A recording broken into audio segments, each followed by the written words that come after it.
right, my handsomes? It's Sticky Nicky from Claret and Booze. I hope you're all well. Fucking hell. Yeah, as we know, Callum Wilson's set to be joining. It's been reported all week, but now TalkSport and Dharma Chef has picked it up on Sky Sports as well. And now we're just waiting. We're waiting for the man that we all love to sign. I've got a lot to say about this, but before I do, I'm going to bring someone into the show.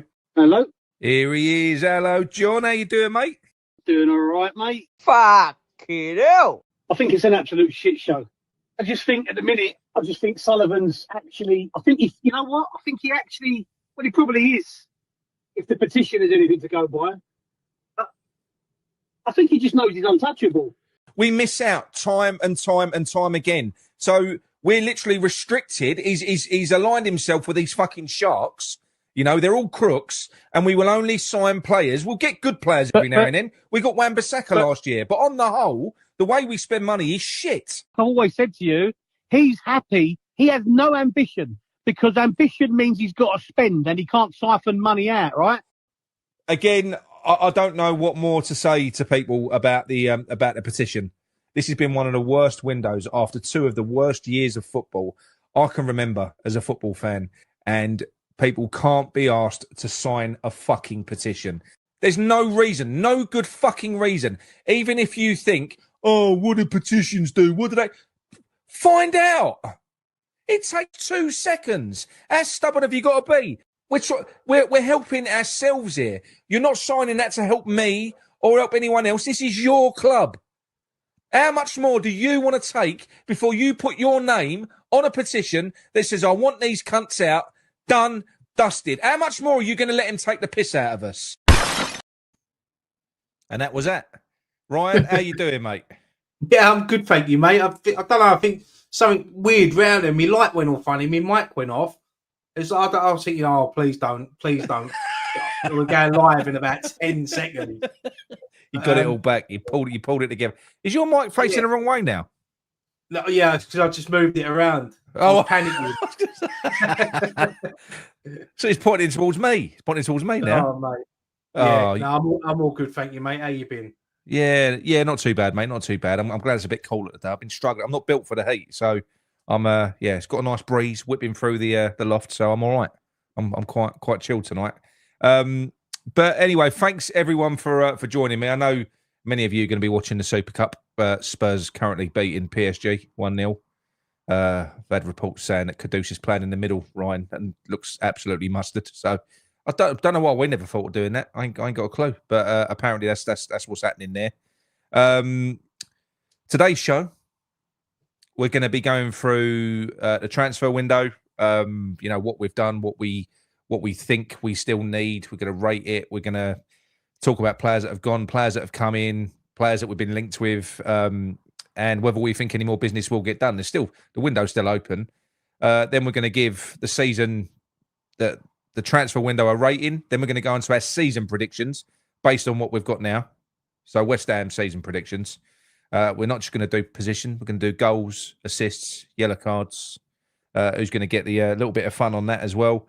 And then we'll talk about Sunderland as well. But before we get into that, as you know, we are sponsored by the Kent and Sussex Tea and Coffee Company, everyone. So if you would like a juicy 15% off on your tea, your coffee, your hot chocolate, all the accessories, head over to the link in the description and you'll get a discount on there. It's owned by a West Ham man, as I always say, which it is. Brilliant products. Go and give it a look. So, Ryan, the transfer window so far, we start on Saturday. We're now on Wednesday. We're not going to get any more business done before the next game. We're just not going to. So we'll take it. We'll take the window as it is now. We know we're linked with players still. How are you feeling about the transfer window? Not so much the squad yet, how the squad looks, but in terms of the transfer window, are you pleased with it? Yeah, look, I think we've made a couple of decent signings. I think the goalkeeper is going to be a good signing. Obviously, bringing in competition for Areola. Potter got his man in the end, which was good. Diouf as well has looked sharp. We've seen him in pre-season. The way he works up and down the left. Apart from that, mate, it's not been the best of transfer windows. I mean, I'd like to have seen us bought another striker. I know we bought Callum Wilson in, but Not really going to count him because I think we're going to see much of him next season. No. But yeah, it's been. I know the season starts on Saturday. Even if we sign someone tomorrow, they're not going to be able to play, like fitness wise, or whether they get registered in time. But no, it hasn't been a great. I think we haven't signed in positions that we need. I mean, centre mid is somewhere Can you work out why that weren't prioritised? I don't know. I mean, the money we spent on the goalkeeper as well. You think they would have sort of chucked that money? Because I didn't think, even though I thought we needed a new goalkeeper to come in, yeah, I didn't think we need to spend that much on a goalkeeper. No. As much as I'm excited that he's here, look, I spoke to a couple of Leicester fans last week. One that I know, and he said they rate him really highly, and they're gutted for him to go, and they think that he's going to be a great keeper in the future. And he actually said that he's got another big move in him in a few years, which I said, well, that's what happens at West Ham, you know. Yeah. Well, if he succeeds, he ain't sticking around. But if he's no, exactly. That's just the way it works, isn't it? I'd just like to have seen a bit more. Look, there's still 3 weeks left of the window, so we might see a couple more. Look, Potter's probably happy with what he's got at the moment up front to start the season with. Depends how the first few games go. I think we're going to have to bring in another striker. I really think we do. I know we've got the youngster. I know obviously we've got Callum Wilson. We've got Fulkrug. We've got Bowen that can play up top as well. But I still think we just need one more. We need one more striker, and we need. If rumours are true that Rodriguez is going to be going, we definitely need a couple of midfielders to come in as well. I was a bit gutted. I don't think we had any chance of getting him, but I was a bit gutted when I see Grealish going to Everton. I thought like it would have been a great signing for us. I know what people say about him, but I thought even keeping Paqueta, you know what I mean? Like it would have been a decent signing. It's what we want, though, isn't it? Yeah, exactly. Yeah, I mean, as you said, we want that sort of player. I'm not. Look, Brownhill, 29, scored 18 goals in the Championship last season. I'm not going to judge him because we've had quite a good record with Championship players, so he might come in and do well for us. But I just want to see a bit more flair because is it going to be a difference maker though? When you look at the fact we've got Guido. You got Alvarez, who he just don't fancy. He don't look like he's going to use him. So I'll be surprised if Guido goes, by the way. He's been tipped to be almost going loads of times throughout. He's on $100,000 a week, and apparently he's not willing to take a pay cut. I don't think he's going. I think Guido's here to stay. So I think we're going to go into this season with Guido, with James Ward-Prowse, with Souček, with Alvarez that he doesn't really want to use. What does Brownhill really add to us? Is what I'm trying to say. If you look at what we've got in central midfield, so we've got Potts who's come in. That's good, bit of difference. So you got Potts and Alvarez who are deeper. I think Brownhill can play a bit deeper as well. Well, he ain't got legs. He ain't quick. You've got Souček. You've got James Ward-Prowse. You've got Paqueta. Where does he fit, and what does he bring to the squad? How does he? What I'm trying to say is, does he make us better? Well, I probably say he's an upgrade on Irvine. I'll probably say he's an upgrade on Rodriguez. Forgot about Irvine. I'll be honest. I think he's an upgrade on Rodriguez. As I said, last season he had a great season for Burnley. 18 goals in the Championship is a decent return. Obviously, this is the Premier League, so it's different. But I think he just adds a little bit more. If he's someone that, for me, that if we want to see out a game, we bring him on. I think he'll go to ground a lot more than what some of our midfielders do. Like he'll get his shorts dirty, he'll put tackles in.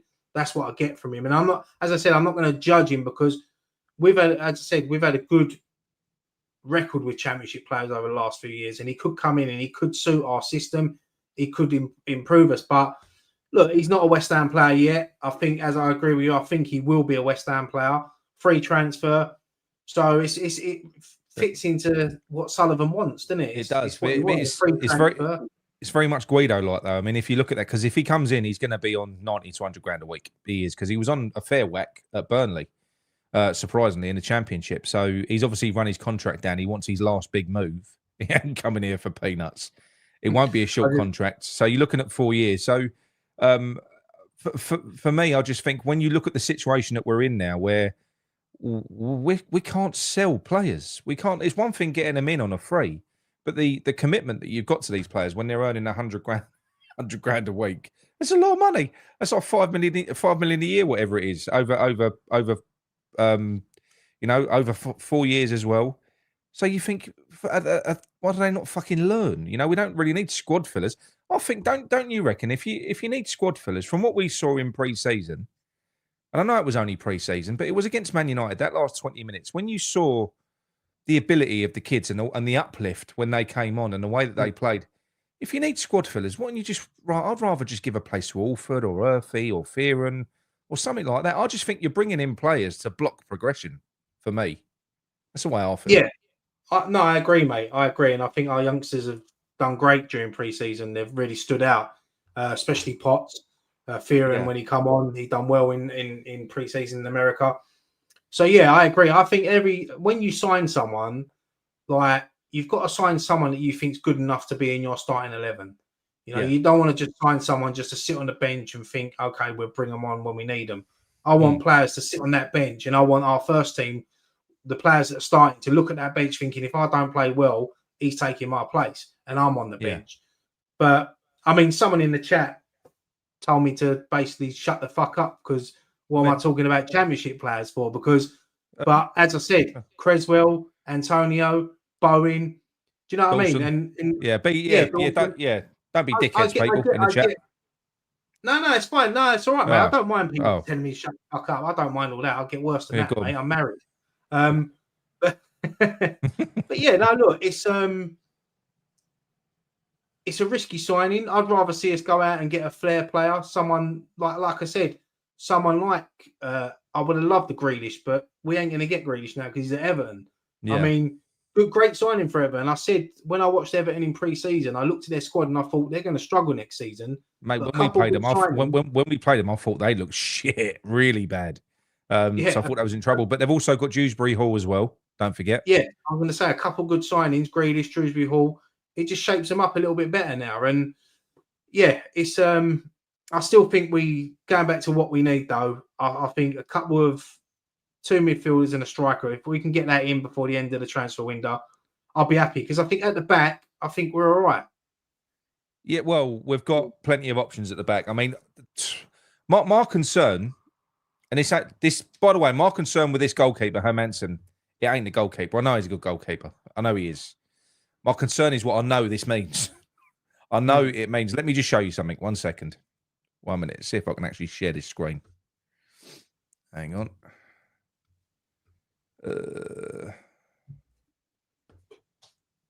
Okay. Right. Right. Just have a little look at this. This is our goalkeeping training now.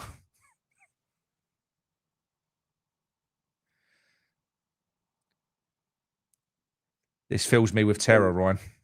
Yeah, it shows what we want to do, how we want to play. But I'll tell you what, he's a better passer than some of our midfielders. He passed his first time. If you watch him, his first time passing. But what I mean is this style of play, it's giving me fucking nightmares.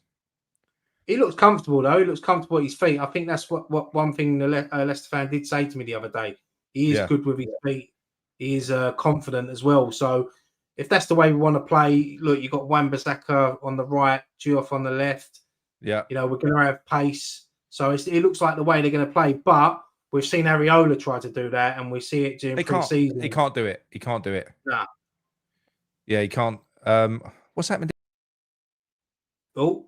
Hang on. Stop sharing. There, Ryan. Right.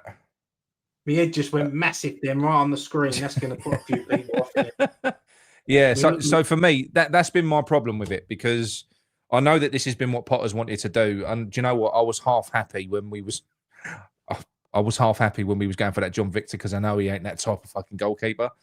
I don't like this playing out from the back stuff. I really don't. And I don't doubt that this guy isn't capable. He's really capable and he's really highly rated. But you know what? We've got like error-prone centre-backs as well. And our midfield ain't sorted yet, so they're not perfectly shielded. No, I don't know, mate. I can, and the one thing as well, there's something. If Dan mentioned it, I watched it on your Friday night point. He made a really, really good point. This is true with Hermansen. One thing he isn't good at is claiming crosses. He doesn't dominate his box. So you've got Todibo who ain't good at heading. You've got Aguero who ain't good at heading. The only one who's really good in the air is Mavropanos, and I don't think he'll play. All this is going to lead to, for me, if once teams start going down this route, it was John told me. Do you know Who's the fucking PSG goalkeeper, the best one in the world? Donnarumma. Yeah. Yeah, well, he's moving. He's leaving because they've brought in another goalkeeper who's apparently better with his feet. So he would be pushed to number 2. So Donnarumma's going. But what this will lead to in the end, if you've got the strength, if they're more like good on the floor than they are goalkeepers, if you like, mate, I can see a return to Route 1 football. Because if I was playing teams like this, I'd just be fucking lumping balls into that box. So I think that's what you're running the risk of oppositions doing it. Because look, I get it. I get the idea of it. I get the idea of playing out from the back. But one thing that I've seen with Potter ball, which I'm insisting that this is why we haven't improved the midfield, is because I don't think we're having possession to progress.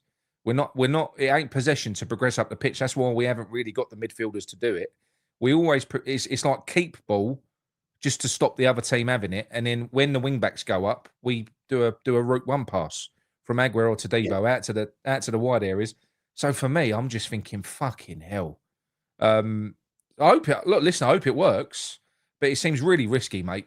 To me, unnecessarily risky. Yeah, I know. Obviously, we've been linked with a Southampton midfielder as well, and we apparently put a bid in for him yesterday. What was it, 30 million? Bullshit. Yeah, he looks. He scored last night. He started for Southampton. 21. I think they're asking too much. I think it was Michael Dawson on Sky Sports News said it. He said that the Southampton are pricing their players out at how can they be turning down this sort of money for I think there's about 3 bids in for some of their players. One, they want 50 million. Is it for Rodri? But at the same time, they're not Leicester, so they're not in FFP trouble. They're well run. No. So they don't have to sell. Therefore, they're going to look at these players as players that will help them get back into the Premier League again. And I'm of the opinion that a player is worth what the club are willing to sell him for. So if they're setting that price and they're saying if you want him, that's what it's going to cost, then I don't see what the problem is with that. What they're saying is we want to keep the player, but if you want him, make it worth our while. So I don't think there's anything wrong with it. If they value him at 50 million, that's what they want. Then fair play to him. You know, but if anything is going to happen with that deal, it's going to happen towards the end of the transfer window. That will be something that I don't think it will. Personally, for me, I made a prediction. The people in there, they're in the terraces chat. The ones that are in there, they'll confirm it. I made a prediction just before we signed Diouf. I didn't include the goalkeeper because I'm not interested, but I didn't predict the goalkeeper. But I predicted 4 outfield players. I said Diouf, Kyle Walker-Peters, Callum Wilson, and Brownhill. I said they're the only 4 outfield players that we're going to sign in this window, and I do think that that's what it's going to be. I think all of the other stories that we had that came out were smoke and mirror signings because they were trying to sell season tickets, and they absolutely were. Because John told me when the season ticket window closed, and it was at that point where all of the Elliott rumours stopped, all the Tyler Morton rumours stopped, literally fucking dead. No more talk about Elliott or Grealish or this player at that point. And then after that, you had talk of, what's his name? Ramsey. Well, for a start, Ramsey was never going to happen because Aston Villa, after what we did with Duran, was never going to deal with us. It's a Will Salthouse player. So that was a marriage of convenience between Sullivan and Salthouse, because what that was a way of Sullivan looking ambitious and Salthouse generating interest for his player. And obviously now the player's going to Newcastle. He was never going to come to us. He's apparently, he had no interest in coming to West Ham at any point. And then you got Fernandes. We put a bid in once we learned that they wanted 50 million. And the bid that we put in, it was under 30 million for a start. Not far under, but it was on a Littlewoods payment plan. It weren't 30 million. That's it's one thing offering 30 million. And the thing is, I know a lot of people say, well, that's how deals are done. Well, look at us with Arsenal, with Rice. We went, no, we don't just want 100 and whatever it was million. We want it paid in 2 years. But with Sullivan, with that, a team that are relegated, bear in mind, if they lose Fernandes, who's their playmaker, they've got to go and replace him. And not all clubs are comfortable doing what Sullivan does. Whenever Sullivan sells a player, like we have with Kudus, that will be done over a period of 4 years. But the first thing that Sullivan does is he goes out and he gets a bank loan against the remainder of that fee so he can get his hands on it. But the trouble is then, with the interest that you pay in the bank, it comes out of it comes off of the fee at the end. Not all clubs want to run like that. So I think it's all been bollocks, personally. I think Brownhill, we all learned that he bought that place in Essex, and I know some people are saying it was just for investment purposes, but he bought the place in Essex. He ain't linked anywhere else. What's he doing? Fucking retiring? No, he ain't. I think he's coming to West Ham. I think it's nailed on for him, and I think this is what they've done is they've been spreading the misery. So you had Carl Walker-Peters join on the free, which I don't think is a bad signing for us. I think he can do a bit of everything. We need it. And then you had Callum Wilson, and I think Josh Brownhill as well. And I make you right. He ain't a bad player, Brownhill. But like you said, when we brought Dawson in, we needed a Dawson. We were short in defence. We ain't short in midfield. We've got numbers. We've got bodies in midfield. We've got lots of them. And you've got the kids coming through. I'm not saying he's a bad player, but do we need him? No, I don't think we do. Personally. No, yeah, who would you rather have? Would you rather have Brownhill or an Earthy or a Potts in the team? Oh, yeah. 100%. I'd have one of the youngsters. I mean, yeah. Brownhill for me would only make sense if we was to let one of like Rodriguez or James Ward-Prowse go. So I think they're sort of like for like in a way. But yeah, to bring him in, it'd be disappointing if that is all we bring in and we end our transfer window. We don't bring any more in because we've still got a risk of losing Paqueta. I mean, I don't think we will, but there's always that thing in the back of my mind. The closer it gets to the end of the transfer window, that there'll be a bid come in and his head might get turned, you know. So I'm hoping, fingers crossed, because I really want to see Paqueta this season. I want to see him like, because I said it the other day, he's looked so happy in pre-season. Yeah. He's had a lot of weight lifted off his shoulders. He seems to be playing with freedom again.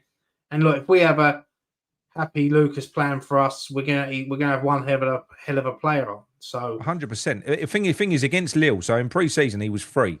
He almost had a free role. Whenever he was on the pitch, he was popping up all over the place.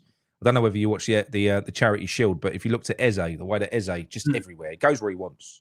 Right, he's got a free role. That was what Paqueta was doing for us in pre-season. He was linking up all over the place. Well, against Lille, that weren't the case. We had three deep, shackled central midfielders that weren't progressing up the field, and that isn't off their own back. That's under instruction, mate. They're told to sit and they're told to shield. They've got a job to do. I think if we start doing that with these midfielders, I mean, for a start, right, people come out, and do you know what? You probably rightly say, James Ward-Prowse looked better in that game. Well, who's going to look better in a defensive setup where all the bodies are behind the ball in a defensive third? Who's going to look better and benefit more? A player that plays sideways and backwards, or a player whose instinct is to go forward when there's fuck all in front of him? Who's going to look better? Yeah, exactly. James Ward-Prowse. Yeah, I mean, I see it. I know you mentioned it earlier, and is that true about him being named vice captain then? Vice captain, yeah. So that means he ain't going to be going anywhere. So he's probably going to be one of the first names on the team sheet for Potter, which, look, James Ward-Prowse is not a bad player. He just hasn't got the legs for what we want to do. He ain't a bad player. Technically, he can do it, but yeah, I just don't know what he does, you know. Even his set pieces now, mate, they're not all that. I'll tell you what, after seeing Diop's left foot, I'd like to see him take a few fucking set pieces. Yeah, it wouldn't surprise me. It wouldn't surprise me. He's got a left peg on him, hasn't he? Yeah, I can see him wanting to step up to take a few free kicks outside the box as well. Yeah.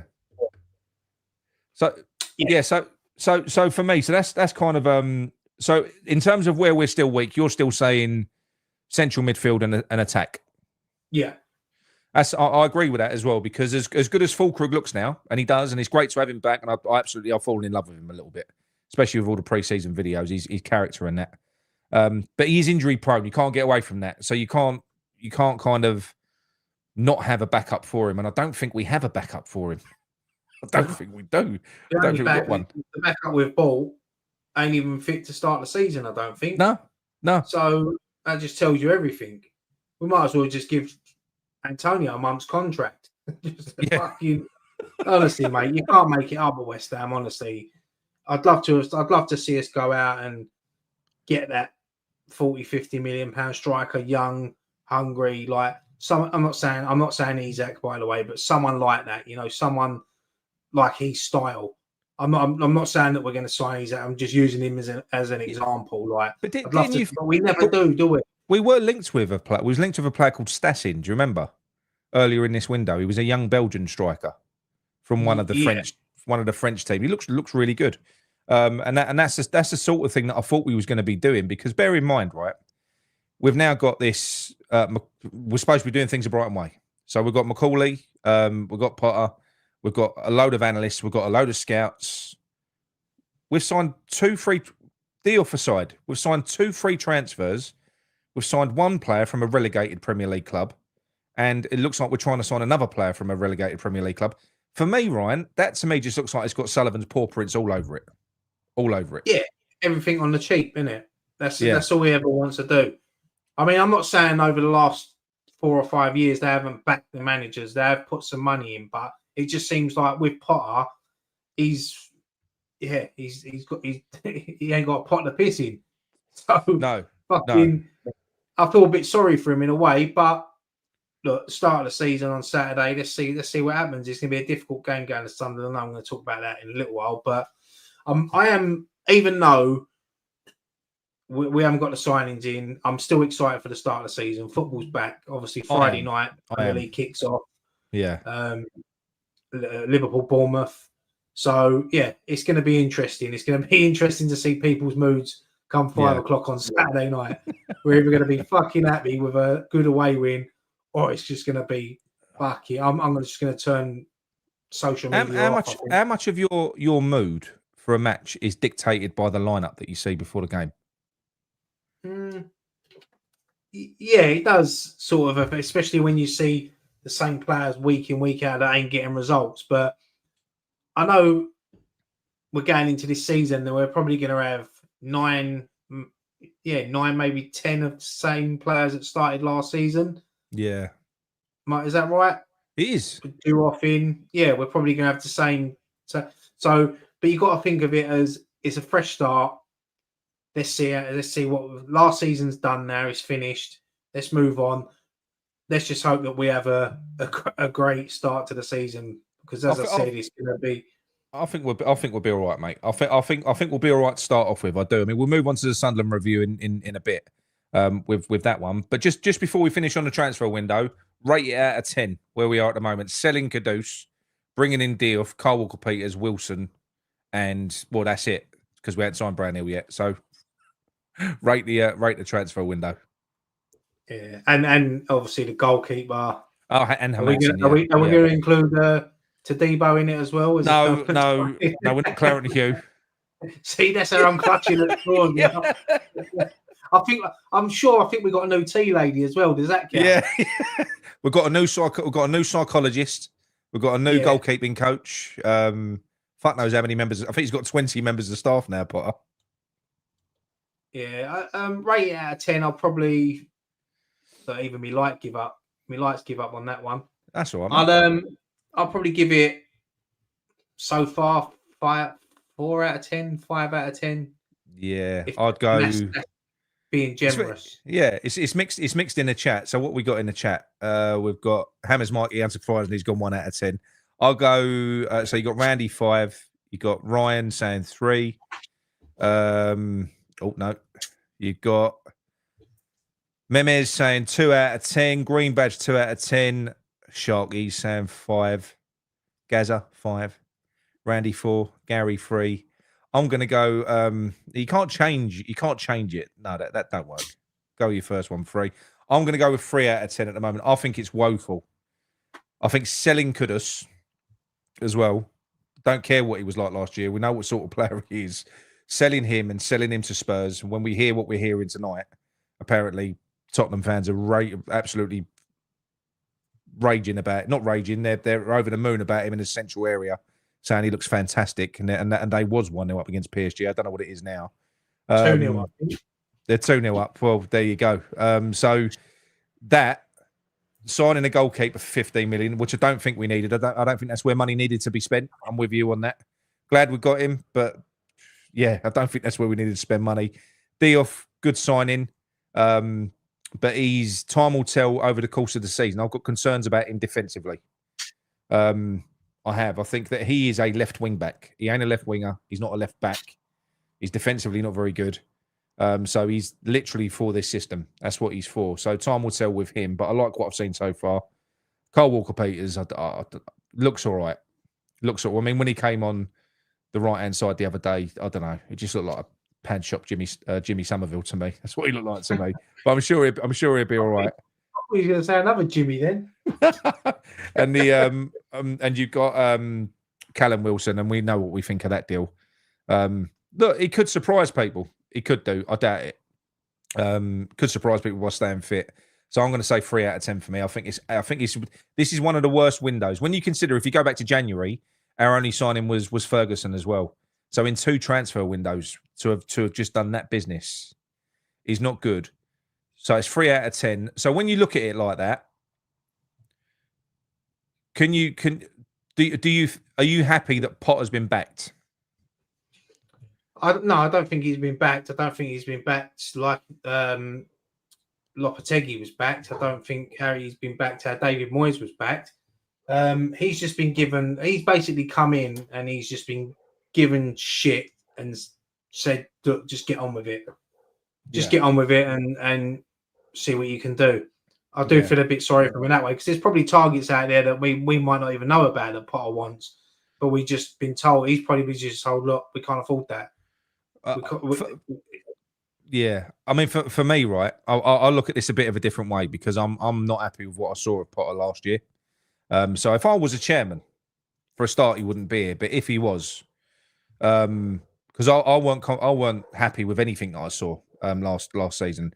But if I was going to stick with him, bearing in mind what he did when he came in, he only helped depreciate players further. He didn't help raise their value. We've struggled to sell players in the summer. If your plan was to come in to the summer, rip it up, tear it up, sell loads of players and rebuild, it'd have been far better off playing in a style where you put in your best players in their best positions, giving them freedom to express themselves and getting them to go out there and try and push them and make them look a little bit better. He never fucking did that. He didn't.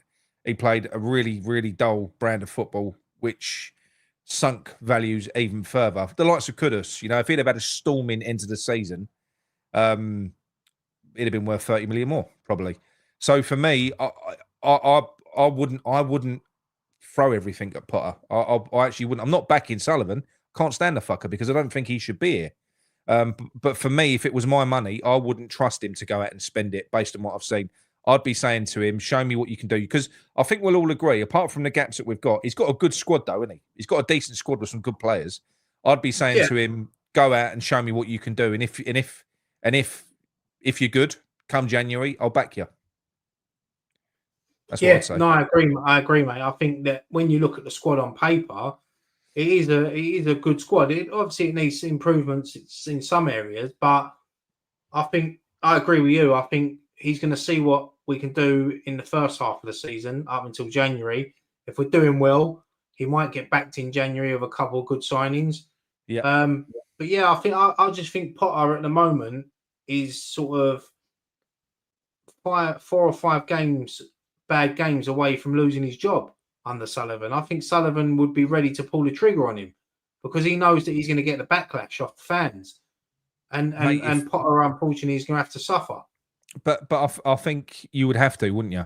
So say, for instance, look, doomsday scenario, it ain't going to happen. But say we lose to Sunderland and then we go on to lose Chelsea, Nottingham Forest, Tottenham, and Palace. That's 5 games. If you do that and you're rooted in the bottom, and you got Graham Potter starting to look shaky in press conferences, there'll be fallouts in the squad as well, like there always is when things ain't going well. At that point, you kind of, what do you do? What do you do then? Do you just stick with it? Or do you pull the trigger early? And I don't know.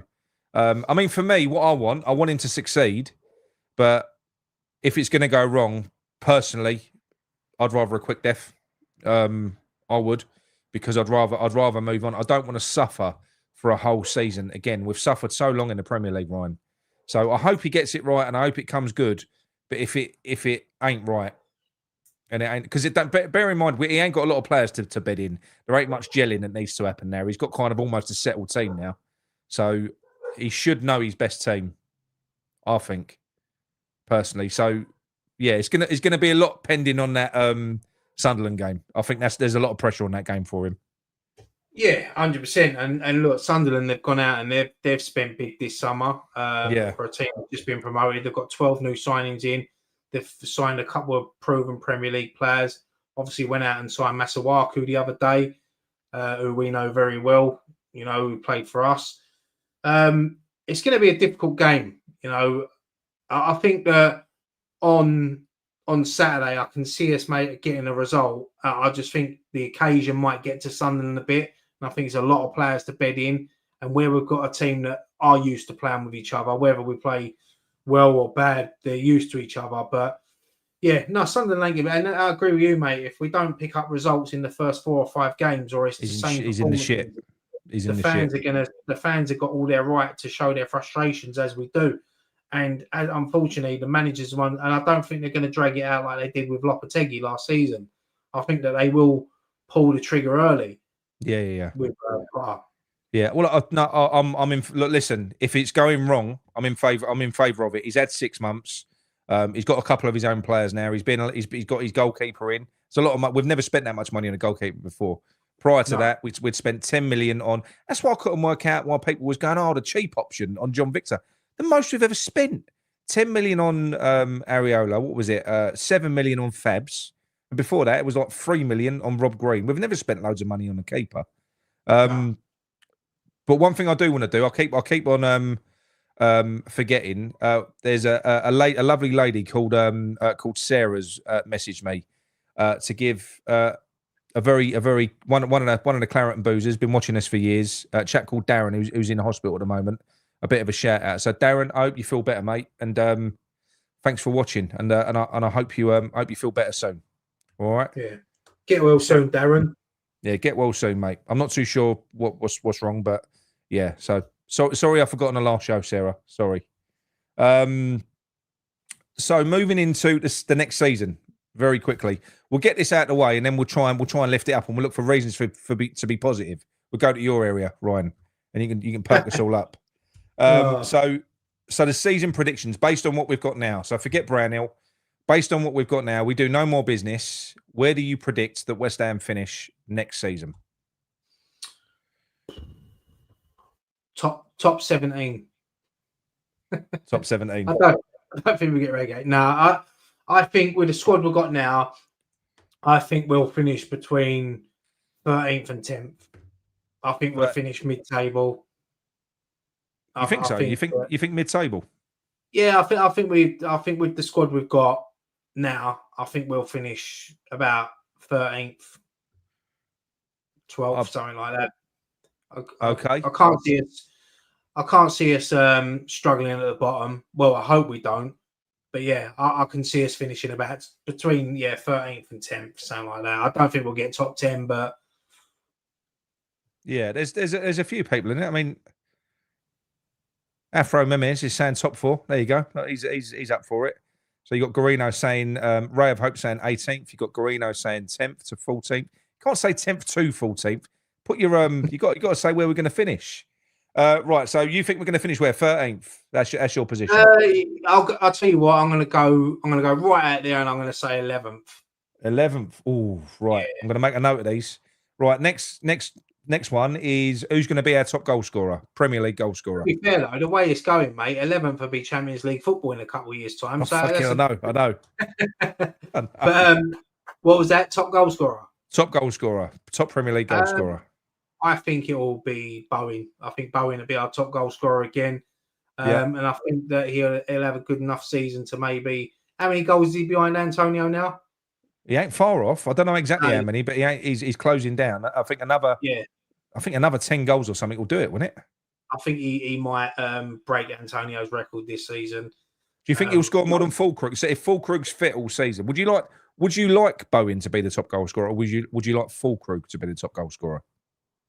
No, I'd love Callum Wilson to be our top goal scorer if I'm honest. It'd be the best bit of fucking business we've ever done. I'd love to see Fulkrug have a good season. I'd love to see him get maybe 10 plus goals. Very difficult these days in the Premier League. But I'm going to stick with Bowen for top goal scorer for me next season. Fair enough. Right, what's the next one? Assists. Who's going to be our top assist maker next year? Oh, it's a difficult one, isn't it? Yeah. Paqueta, you want to say, but last season he had a really bad season. I think he only got one. He didn't have many last year, though. No. Diouf wouldn't be a bad shout, you know. There's a lot of people saying Diouf. Yeah, I'd say, yeah, I'm going to go out there and I'm going to say Diouf. I'm going to give it to him. I can see it. I can see the way he was whipping them balls in pre-season. It was like a Bonnie Blue video. It was fucking lovely to see, mate. It's lethal. It's lethal, and I think the only thing I was quite disappointed about was some of the balls that he put in. I thought Fulkrug and Bowen were a bit fucking slow on the uptake because he whacks them into the is it the corridor of uncertainty they call it? That fucking whizzes them through. Really fucking and because I don't rate his ability to beat a man, so but it don't matter because he can whip him in from deep. He's only got to get half a yard. You know what he's got the ability to do is do a give and go. So because he's got pace, so I think he can run down the wing. And I don't know if you remember the cross that he done where he was at full tilt running, and he just managed to wrap his left foot around it, and that was a beautiful cross as well. So he can whip a ball in from anywhere. I think that's a good shout, Diouf. Yellow cards. Who's going to be who's going to be this season's liability, as people like to call them? Fucking hell. Heroes, I call them. I call them heroes. Yeah, most yellow cards. I reckon. Do you know what? If he plays, I think it's going to be Potts because he likes to put a tackle in. He does, doesn't he? And I think with the way the referees are these days, you've only got to whisper to someone in the ear and they get a yellow card. So he's got a little bit of a noble about him, hasn't he? Yeah. I'm gonna go for Potts for most yellow cards as long as he plays. If not him, probably. Well, Rodriguez loves a yellow card as well, doesn't he? Alvarez loves a yellow card, but I'm going to go with how they play, innit? Yeah. No, I think that's a good shout. Right, for me, I'm going to go. Look, I'm going to go 17th. I think because the only reason I'm saying 17th, it just depends on the bottom three. But I think the bottom three are probably going to be the bottom three again because they always are. What I'm saying is, I think we're going to be the worst out of last season's Premier League teams. That's what I think, personally. In terms of goals, bearing in mind my predictions are shit and they never come off anywhere. So I'm it's good. It's reverse psychology. For goals, I'm going to go for. I'm going for Fulkrug. I'm backing him to have a good season. I think what they're going to do is, I think they'll settle into a pattern with Fulkrug where. I think he plays later in games. I don't think he'll start in the end. So I think he'll play like the last 45 minutes or whatever. And I think we'll see Souček phased out. And I think you'll see him being the box crasher. He'll be the kind of he'll be the beneficiary of Diouf, I think. So I reckon Fulkrug.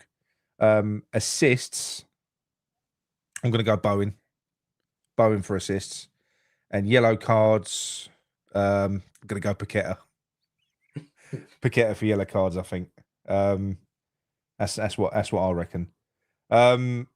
So Sunderland, mate, at the weekend, just sort of focusing on that a little bit more. How would you like to see us set up in that game? So if you can, I think it's obvious. Look, he's been playing the wing back system. You know, we know that. So we know. I think we know at this stage. We know that we don't know who's going to be in goal. I hope it's going to be Areola. And because Mad should have to earn his place, and I think Areola had a good game on the last one. I'm sure he will take over, but you know, I'd like to see Areola in there. I think you'll see Todibo, Kilman, and Aguirre, and you'll see Diouf, and you'll see Aaron Wan-Bissaka. Beyond that, the midfield three in the front two. Who would you like to see start? Midfield three for me. I'd like to see Paqueta, Alvarez, and Potts. Yep. And Bowen and Fulkrug. I think that's what I'd like to see. That's not what we're going to see. I can see Ward-Prowse starting. Do you know what? I can actually see Potts starting again at Sunderland. I think it'll be very much similar to what we see the other day. I agree with you about the goalkeeper. I think Areola will start.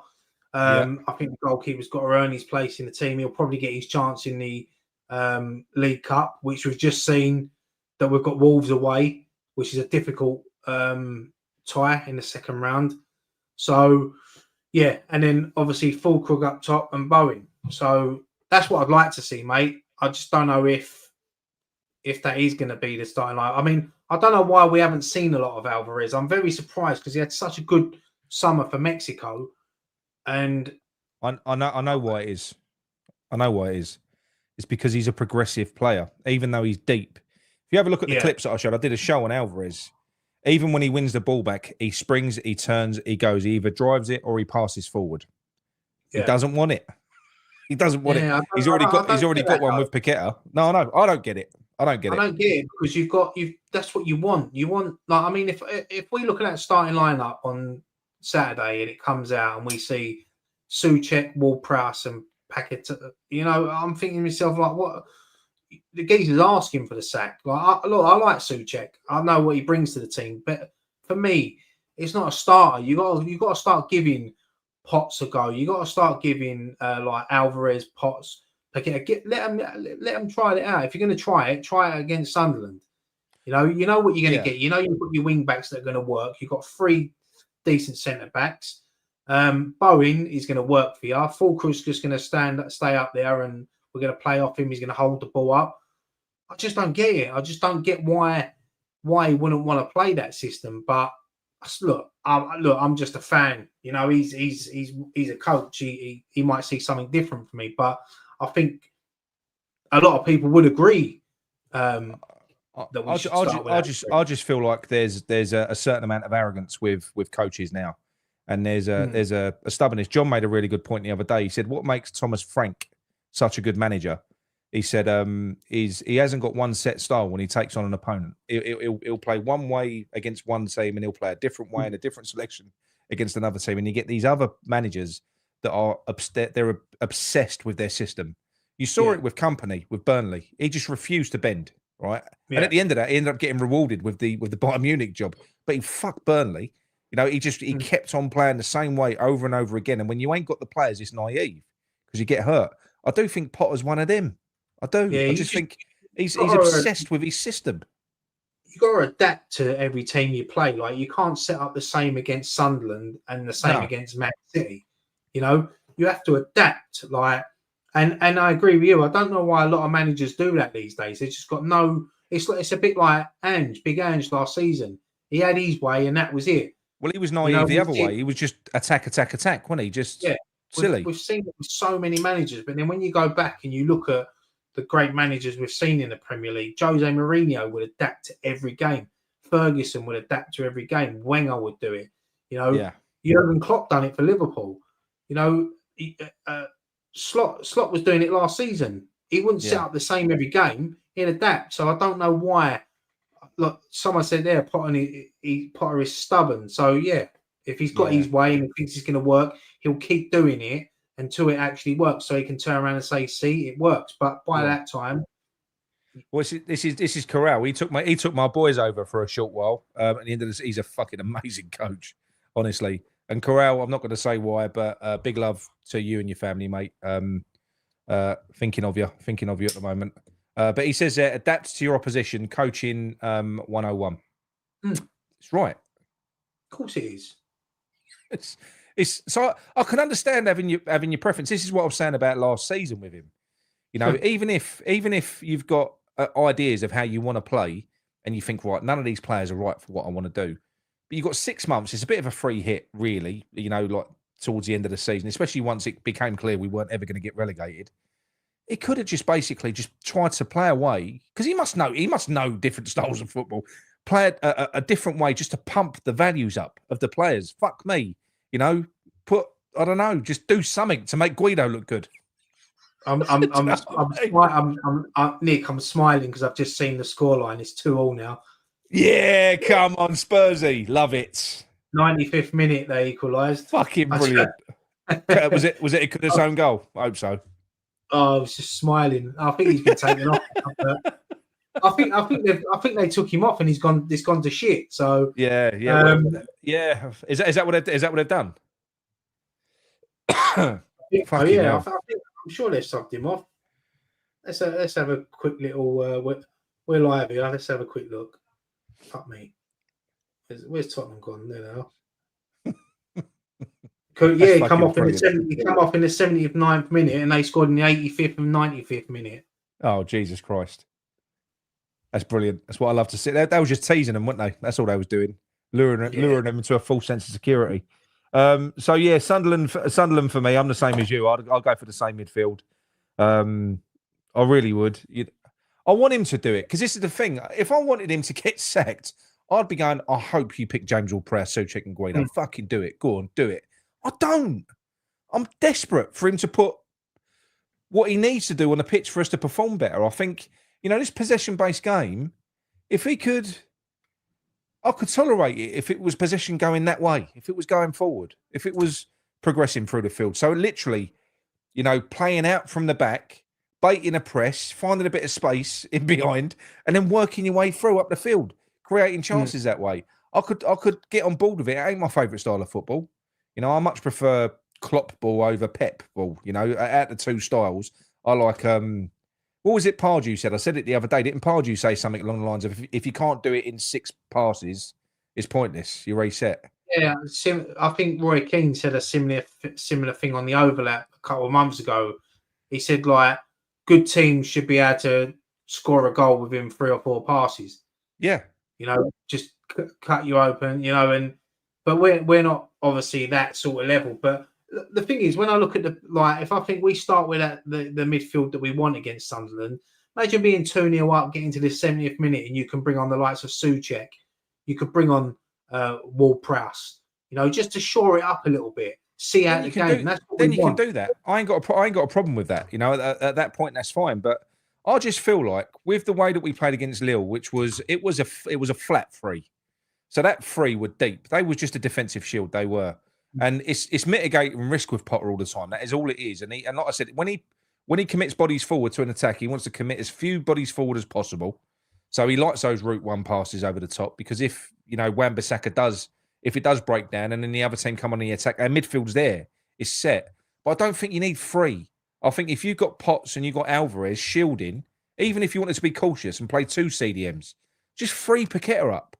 Free him up. Let him fucking go where he wants. Pop up on the left, pop up on the right, go where he fucking wants.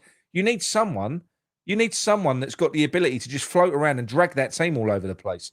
And if you do want to progress, and because 101 for passing as well and progression, and it passing and moving. You pass and you fucking move. You don't pass and sit. Otherwise, where are you supposed to go?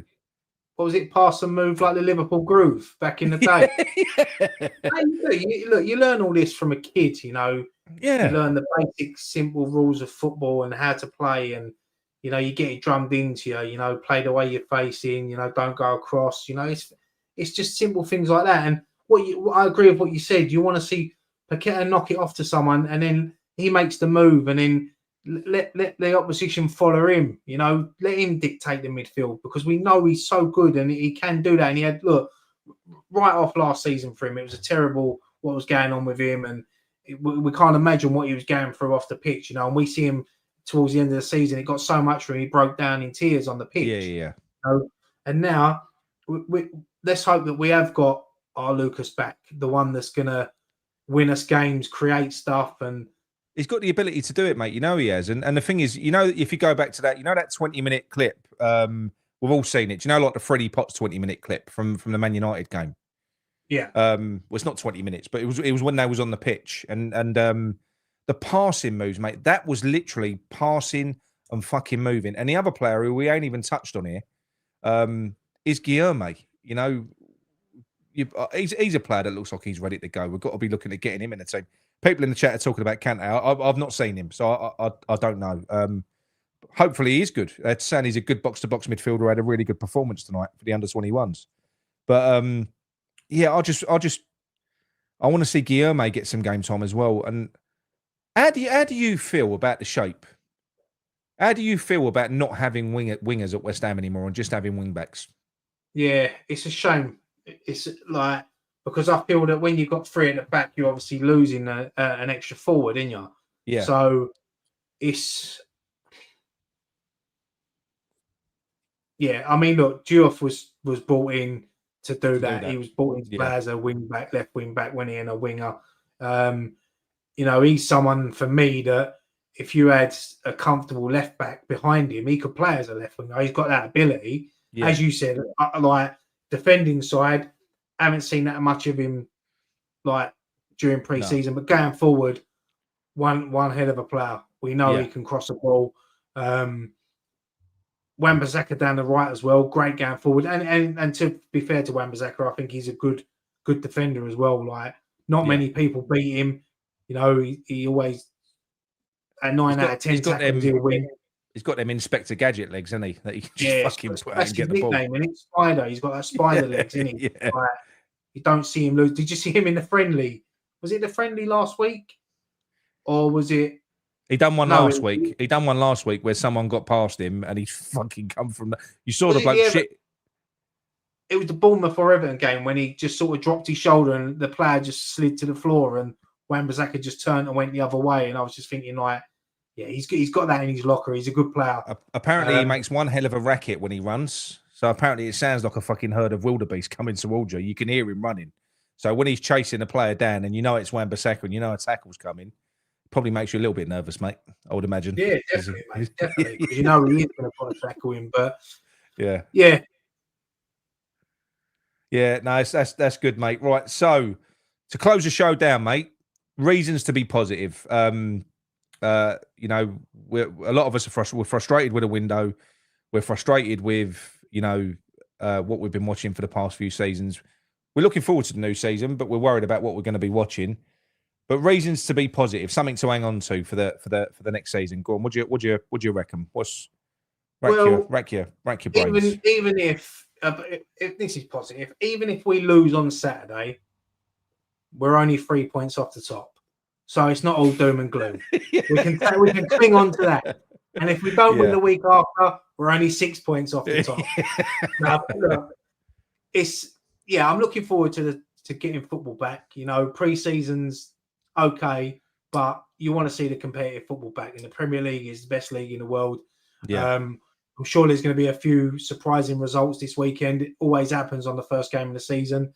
But yeah, for this season, you know, I'd like to get obviously a couple more signings in January. But if we don't, I just want to see, I mean, it won't take a lot to improve on last season, but I just want to see better performances. I want to see us going into games and being confident going into these games, no matter who we play. And we just discussed it there. I'd like to see Potter maybe adapt a bit more to games, but we don't think he will. But I want to see players stepping up because I think a lot of players sort of let us down last season. So, yeah, that's what I want to see, mate. I want to see a good start to the season as well. I want to see good result on Saturday against Sunderland. You know, it might only be a 1-0 win or a 2-1 win, but 3 points on the first day is always a great start. And obviously, we've got the London derbies coming up. Want to see a good game against Chelsea under the lights next week. Yeah. Want to see us just going into these games and, you know, giving the fans something to enjoy. You know, I do think the way that he plays is more suited to a game like Chelsea. Yeah, I mean, even last season when we weren't that good, we went to Chelsea. It was one of our best performances, even though we just lost. Yeah. I just want to, even whether you're going to the games or you're watching at home, I just want us, like me and the rest of the fans and yourself, just to have a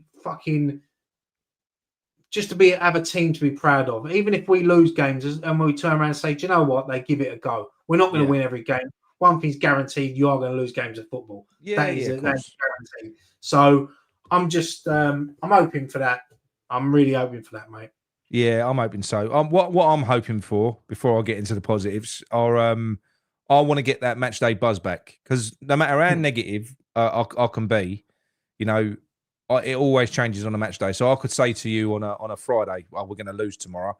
I'll wake up on Saturday morning buzzing. I'll be like, no, scratch that. We're going to fucking win. And I've been like that my whole life supporting West Ham. But not last year. It kind of went away a little bit last year. Towards the end, I was dreading games. I'm not dreading this game. I'm looking forward to it. But what I'm hoping is that I kind of get that buzz back. And that can be, like you just said, it ain't got to be the result. It can be a performance. It can be just do you know what? Feel like you've watched a game of fucking football that you've enjoyed as well, you know? That's what I want. But the positives coming into this season, for me, we've only sold Kudus. I thought we was going to sell loads more. I thought Paqueta was going to go. I thought Fulkrug was going to go. I thought Aguirre was going to go. We've only sold Kudus. We've got Potts, who looks like he's come through into the team. That's improved our midfield. We've got Alvarez. which is still there. I hope that they can kiss and make up, and he can start using him again. We've still got Paqueta, hopefully a twice as good Paqueta than last year. We've got a really good addition to the left-hand side in Diouf. We've got Aguirre to add to defence, who I think is probably our best centre-back. Tadebo looks better in pre-season than what he did last year. You've got Areola, and you've got his rival now for the number 1 spot in Mads Hermansen.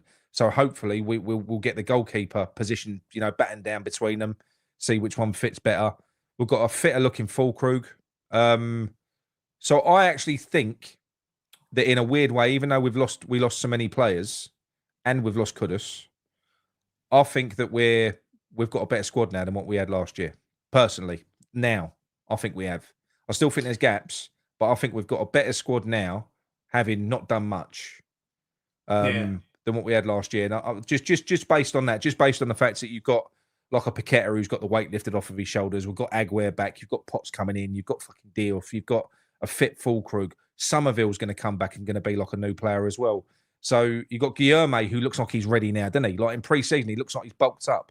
He looks like he's someone who's ready to go. We saw glimpses of the kids. Alford's doing really well, at the moment. We've got Urfi to come back from his injury and hopefully kick on and do really well. We've seen Fearon as well. People are talking about Kante. So I do think there's positives, and I am positive for next season. And I've said it already with Potter. I either want him to succeed or I want a quick death.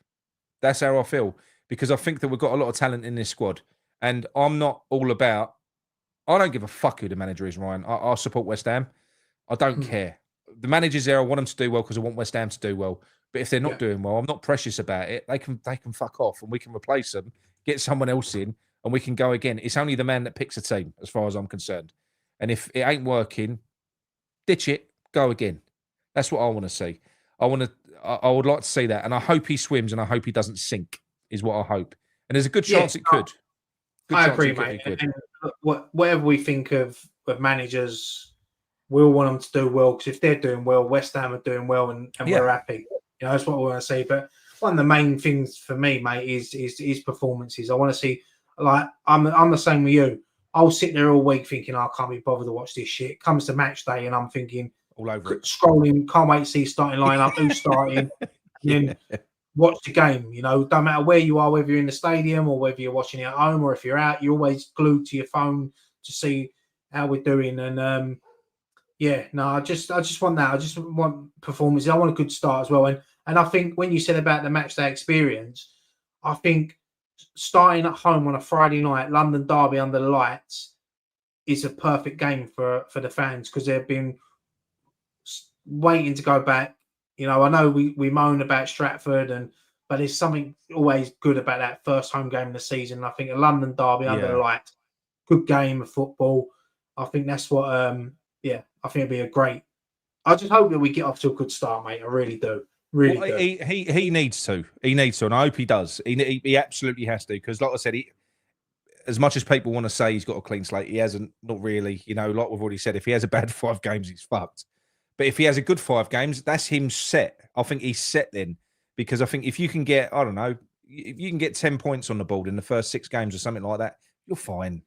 You're going to be fine, because there's always 3 teams that are fucked.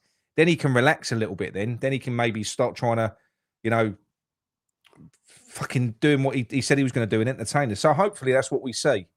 But time will tell, mate. I'll tell you one thing I do want to touch on before we go is your one of your partners in crime, Dan Lawless. He's done a couple of videos just lately that I watched. He put in a really good performance on the overlap when he went on there, when he spoke to Carragher. I thought he did. He got a lot of shit for what he said there, but I thought he delivered that really well. I think he kind of got everything out that he needed to say really well. Covered every angle. But the video that he did make just recently, which I thought was quite sad, to be honest, was the one where he was talking about the reasons why he gave up his season ticket. If you haven't watched it, people, go and give it a watch. It's actually quite sad, and it did kind of resonate with me. Did you watch that one as well? I haven't seen it. I've seen a little bit of it. I haven't watched it all yet. It's quite sad, mate. It's quite sad, to be honest. Yeah, I sort of know. The reasons why. Obviously, give up your season It's a hard thing to do. I've done that last season, you know, but I had my reasons. My reasons were more personal with the club. Don't ever stop me supporting West Ham. I've watched every single game, every single minute of every single game. I'll go when I want to go, and it's not me giving up on the team. I will get a season ticket back. I will have maybe a couple of seasons off. Yeah. You know, I do miss going over there. Of course I do, but it was my situation was personal with the club. So yeah, I never mentioned it. It weren't what I wanted to do. I just got on with my life, and but I enjoy it. I love watching West Ham. I always do wherever I go in the world. When I was in Mexico in April, first thing I'd done was watching the Liverpool game. Looking for a sports bar, watching Liverpool away. So I'd always watch West Ham. Always make time to watch West Ham as well. Even though like on Saturday I'm out, but I'll find that from 3 to 5, leave me alone. I'm watching West Ham. You know, but I will start going back over there again. I'll go a few more games this season than I did last season. And I will get my season ticket back. It won't be hard to get it back. They've already offered me a season ticket this season, so ain't that fucking hard. No. But it's a shame when you see fans not only like myself and Dan, but other fans as well. I know a lot of people. You know John Virgil, who's on the show here. He's him and his boy. He's had a season ticket now for 20, 25, 30 years.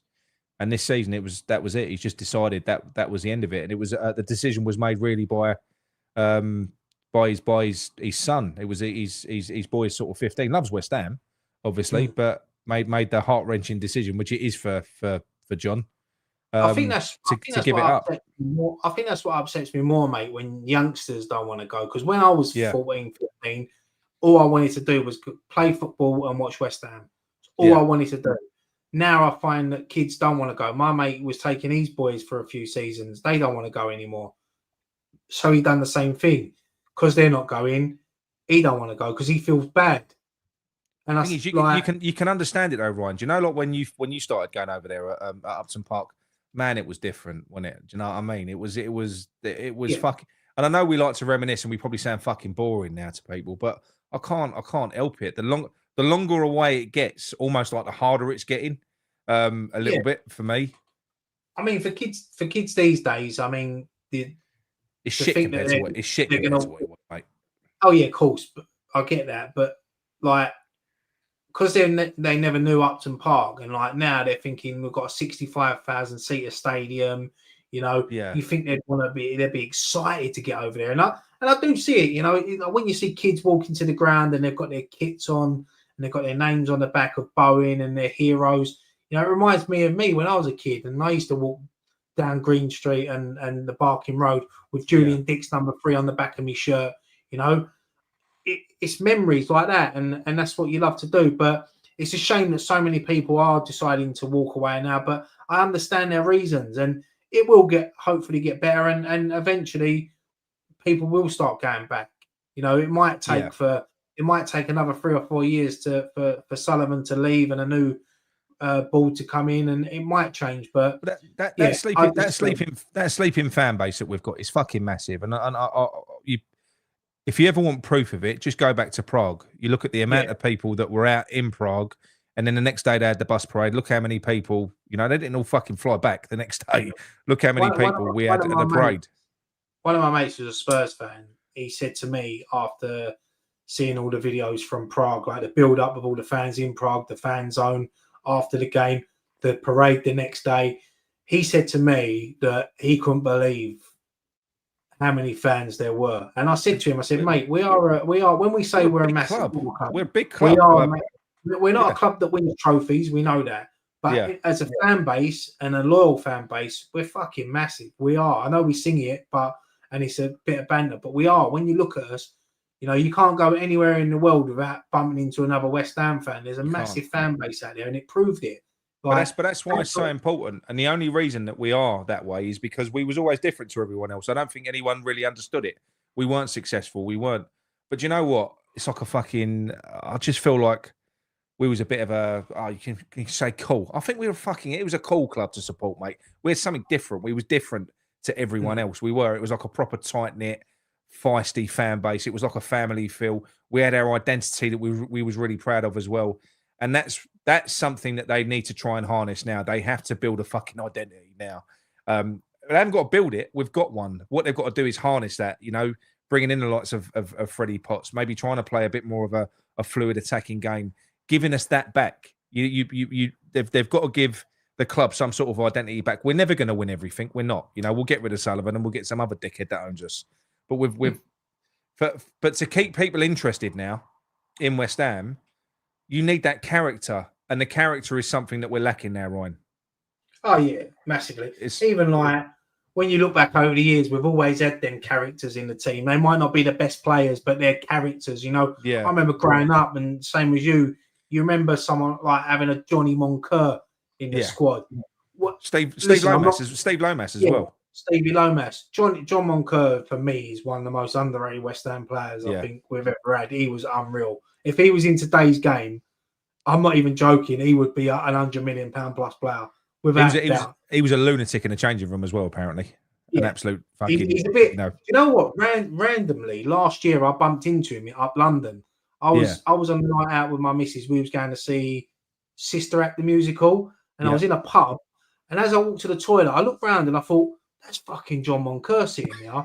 So I went upstairs and I was in the toilet. It was playing on my mind. As I went down, I had another look. And I remember it because it was a night of the Champions League final when Real Madrid played Borussia Dortmund. There was loads of fans in there. And there was even some West Ham fans in there that didn't even recognise him. And I went up to him and he was with his missus and I said, hello, mate. I said, look, I know you're out. I just want to come over and say hello. He went, nah, come over here, mate. Have a drink. I went, my missus over here. He went, I'll bring her over here. Them two can talk about work. We'll talk about football. And he was, honestly, he was going to see Michael Jackson. It was his anniversary. I was going to see Michaal Jackson show up there. And honestly, we stood with him for about half hour, had a drink. Such a nice bloke. Obviously, he's changed a lot now. His beliefs have changed and he's not that mad. But even talking to him, he was going, he told me some stories. And he's just a brilliant bloke. I love Johnny Monks. Love him. And that's the thing. That's what we kind of that's what we need now. Like you just said, characters in the club.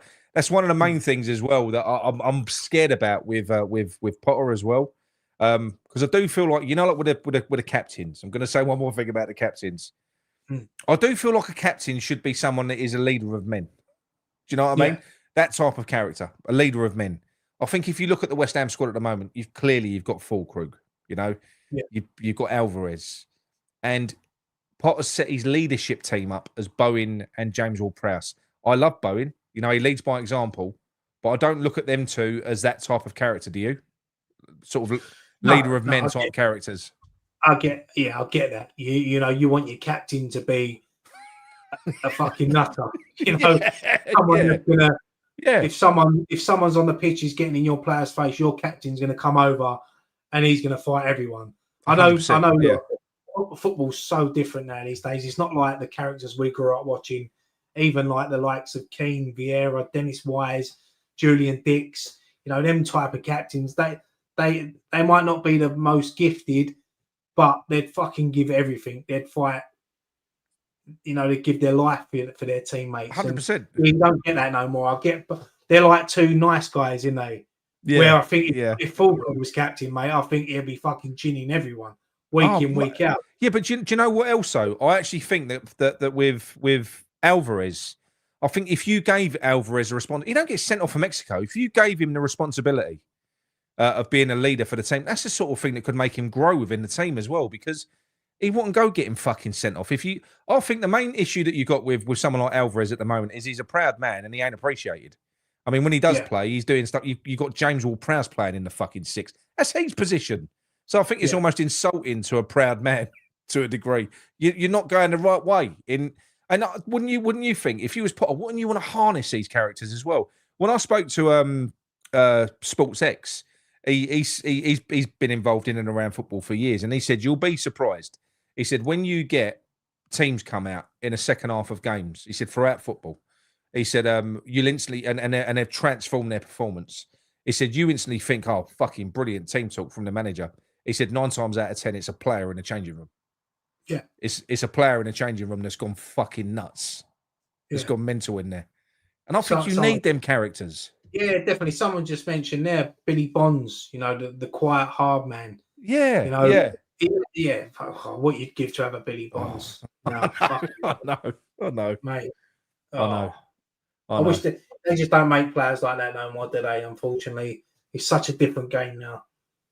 Yeah. The thing is, I love that side of the game. It's like there's certain things that people like, even West Ham fans, they complain about. I have running battles with people all the time because they get the ump with Paqueta because he gives the ball away. Well, you need someone who's got license to take chances. Because if you don't you don't buy a fucking ticket, you ain't going to win the raffle. You need someone who's going to pass the ball forward. So comparing James Ward-Prowse's pass success rates to Paqueta's ain't fair because Paqueta takes risks. They ain't all going to come off. You need someone that's going to do that. You need someone who's going to take risks, flair, entertainment. But the other side of the game that I've always loved is what you just said there, the bastards. The ones who'll put their foot in, the ones who'll kick someone up in the air. When something ain't going well, fucking, do you remember that game, the Wimbledon game, with when Dix got sent off and Stuart Slater got kicked up in the air, didn't he? And Julian Dix goes herring across the fucking pitch. And he I think it was Dennis Wise, he put him over the holding. Yes. He literally fucking headed across the pitch and just hit Dennis Wise so hard. He didn't even wait for the red card, did he? He just walked off the pitch. I've seen the footage of that, and another one that comes to my mind was when I think it was it Wolves away when Billy Bonds had to fucking step in. Billy Bonds was manager at the time, and Dixie's fighting three players, and even Bonds looked fucking scared. You know what I mean? No, don't, mate. Julian Dix for me is one of the main reasons I fell in love with West Ham. Honestly, same here, mate. Same here. That bloke for me. I'm obviously we're doing a night with him at the Brewdog on the 27th of August, and I love the man. I've been lucky enough to meet him so many times, and he's such a lovely bloke. Are you still trying to sell tickets for that, or are they all gone? I think there's only a few left now, mate. I think there's about okay, fair enough. 7 tickets left. Yeah. It's like 3 or 4 weeks. So yeah. If you want to come down, let me know. You're more than welcome to come down. Lovely. But like for me, every time I meet him, I'm nervous around him because he was my hero. I loved him. I'm scared that I'm going to let him down. I remember I played in the Isle of Caton charity game, and he was our manager, and he walked in the change room. Billy Bonds was meant to be there as well that day, but he pulled out last minute because of I think he was ill or something on the day. But Julian Dix is standing there in the change room. I'm thinking, I don't want to let this bloke down. So when I eventually come on, every time I got the ball, I done Ward-Prowse. I just played it backwards and sideways. You played it safe. I went to Dixie after. I went, fuck me, you've had a downfall. He went, what do you mean? I went, you've gone from coaching pie to pie eater. Yeah. He's a really good character as well, isn't he? Whenever you see him talk, and do you know what I love about him as well? He just comes across as such a genuine man as well. Like, do you know what I mean? I fucking love that, and you don't get a lot of that in the modern game now either. Unfortunately, Ian from E13 events, he does these nights back at the bowling pub, so it's only limited to like 50 people. Yeah, but he had Julian Dix there last time, so I got there early. And we were sitting down and we was all having a little bit of something to eat. And I'm sitting there across the table having me dinner with Julian Dix there. We're chatting about, he just had a knee operation as well. So we was chatting about that, chatting about his family and his football. And I'm just like, this is surreal for me because like, I know I've met him so many times, but I just, every time he's a character. I love meeting the old players. They're the best. I bet you do. I bet Paolo, because you met Paolo as well. I bet that was one of them moments as well, wasn't it, with the Canio? Yeah, Paolo's just Paolo. Really, he's a fucking nutter. He is. Yeah. I love him. Yeah, I love all that. I would not change my time supporting West Ham.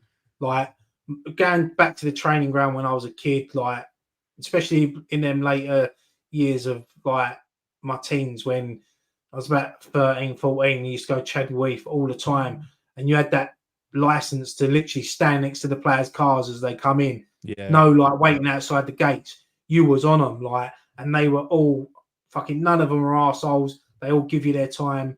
It was, brilliant. I wouldn't. It was different times. Yeah, definitely. Right. Okay. Well, do you know what? There you go. We're finished on a positive note tonight. We have bit of reminiscing and some positives for the upcoming season. Stevie Belt, 2 years. 2 years you've been a member. Bloody hell, Sharky, you're catching him up. James says, "Hi lads, correct me if I'm wrong, but isn't El Canous, hasn't he got a 22 million release clause when Leicester got relegated? Rather him over Brownhill any day." I don't know, mate. He's a good player.